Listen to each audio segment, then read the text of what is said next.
Welcome to The Explainer. Today we're jumping right into a truly fascinating journey through time, unpacking this ancient mystery presented by the source material from Expedition Bible. We're looking at a singular claim that spans millennia, really exploring how history, archaeology, and ancient texts all intersect to track the survival of one specific word.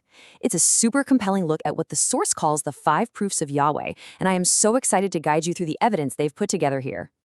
Okay, let's dive into this. The big problem with humanity, as the presenter points out, is that, well, all men die. Generations come and go, and eventually they just fade from the historical record.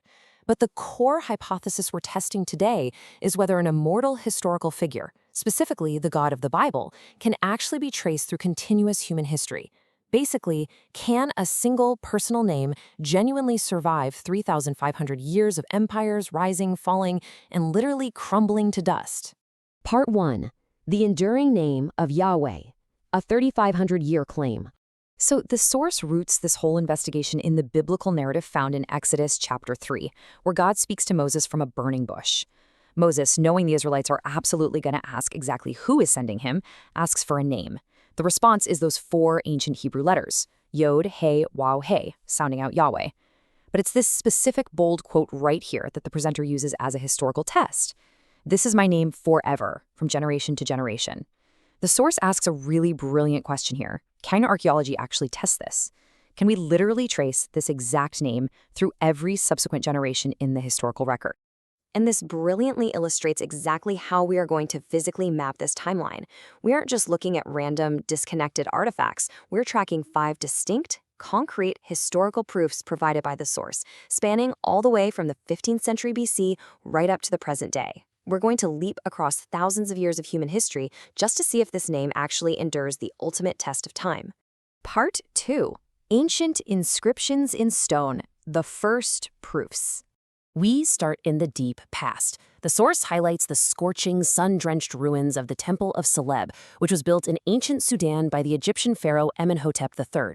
Here, carved right into these massive granite pillars, is an inscription just bragging about defeated enemies. But the presenter focuses on one specific line, translated by archaeologists as the land of the nomads of Yahweh.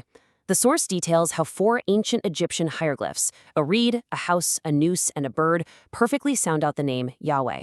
What makes this the presenter's first major proof is the dating. This temple dates to the end of the 15th century BC. That aligns perfectly with the biblical timeline of the burning bush event. Right in the exact same century the name was supposedly revealed, we find it chiseled permanently into Egyptian stone. Now, what's really interesting about this slide is our jump to the 9th century BC. The source presents its second proof here, the Moabite stone, discovered east of the Dead Sea. The presenter explains that back in antiquity, ancient nations and their chief gods were historically inseparable. You just couldn't have one without the other. The stone references the nation of Moab and their supreme god, Chemosh. They were entirely interchangeable. But later in the exact same inscription, we see the nation of Israel mentioned alongside their god, Yahweh. The source emphasizes that this is the oldest known inscription placing Israel and Yahweh together, proving archaeologically that by the 9th century BC, the entire identity of the Israelites was completely anchored to this specific, enduring name. Part 3. Scrolls of silver and parchment, unearthing the next proofs. So moving from the granite slabs of Jordan to the rocky burial grounds of Jerusalem, the source narrates this absolutely remarkable archaeological discovery at a site called Ketef Hinnom. Tucked way deep in the back corner of an ancient burial chamber, archaeologists unearthed 2 tiny, incredibly fragile silver scrolls. And this wasn't just a simple pick it up and read it find. The silver was so brittle, it was honestly like diffusing a microscopic bomb. It had to be painstakingly unrolled from 6 tight layers. Once they finally got it open, it revealed minuscule Hebrew characters densely packed onto the metal. And when it was finally translated, the very first word deciphered was the divine name itself. The scroll contained this beautiful priestly blessing. The presenter really stresses the significance of this third proof. Dating to the 7th century BC, this is the oldest discovery of the divine name ever found in Jerusalem. As the source notes, it's kind of poetic. The name of the dweller of the temple was finally found through archaeology in the very city that bears his name. Let's move to and see how this builds, bringing us to our 4th proof. Discovered back in 1947 by a Bedouin shepherd along the rocky ridges of Qumran, the Dead Sea Scrolls provide this massive, undeniable bridge through history. The source points out that Jewish scribes meticulously copied these texts from the 3rd century BC all the way through the 1st century AD. Think about that. Across 400 years in Aramaic and Hebrew square script, the personal name of God is preserved hundreds and hundreds of times. The archaeological record proves beyond a doubt that the name survived continuously into the turn of the first millennium. Part 4. Forgotten Gods versus Surviving Texts. The source's argument. Here, the source shifts focus and impartially contrasts the survival of Yahweh with what we might call a literal graveyard of gods. The Ammonites had Molech. The Edomites had Kos. The mighty, terrifying Assyrians had Ashur, and the Babylonians had Marduk.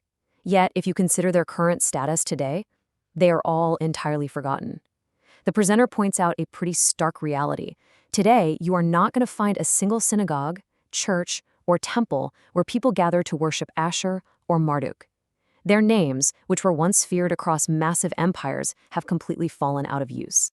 And this brings up a really fascinating logical question that the source poses directly to us. How exactly is the name of a god forgotten? I mean, in an ancient world where religion was literally everything, how does a supreme deity just completely vanish from the human tongue? To answer this, the source uses the biblical account of King Hezekiah and the Assyrian invasion in 2 Kings 19. The Assyrian king Sennacherib basically taunted Jerusalem, asking if any god of any destroyed nation had ever managed to save them from Assyria. The chilling answer was, of course, no. The presenter argues that ancient gods were forgotten through a very brutal, incredibly practical mechanism. When a nation was destroyed by a conquering empire, the people died. And when the people died, their belief in a god that utterly failed to save them died too. They were, as the quote so bluntly puts it, only wood and stone. Part 5. The source's theological conclusion. Present day. So the crucial point is this staggering number, 3,400 years. This is the presenter's fifth and final proof. The source points out that if you open a standard modern Jewish Bible today, like the Orthodox Stone Edition Tanakh or really any standard Jewish translation, and you turn to Exodus 3, you are going to find the exact same 4 Hebrew letters. Over 3 millennia later, despite countless empires actively trying to wipe them off the map, the modern generation of Jews still knows and preserves the exact same personal name revealed so deeply in antiquity. But the source makes one final theological leap here, connecting this ancient, enduring name to modern Christianity. The presenter analyzes the name Jesus, or Yeshua in Hebrew. It's actually derived from a prefix of Yahweh combined with the word for saves, literally translating to Yahweh saves. The source argues that for Christians, the Messiah isn't just named after Yahweh. Rather, the core theological claim is that Jesus actually is Yahweh, coming in human form to save the world. Therefore, the presenter concludes, those who follow Christianity are also ensuring this specific ancient name is known and worshipped forever. To wrap up the presenter's overarching narrative arc, we can really distill the source material into 3 core claims. First, the specific name Yahweh isn't just some matter of blind text. It is archaeologically proven in stone, silver, and parchment across 3,500 years of history.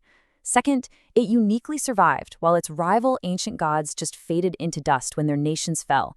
And third, the name persists endlessly today, serving as the absolute foundational identity in both modern Judaism and Christianity. Well, we've covered thousands of years of history in just a few minutes, examining the artifacts and the arguments laid out by Expedition Bible. And it really leaves us with a profound thought to chew on. Regardless of whether you approach this information from a perspective of deep religious faith or strictly through the impartial lens of historical linguistics and archaeology, you kind of have to admit it's incredibly rare. How does this unprecedented 3,500-year survival of a single word alter your understanding of ancient religions and their impact on our modern world?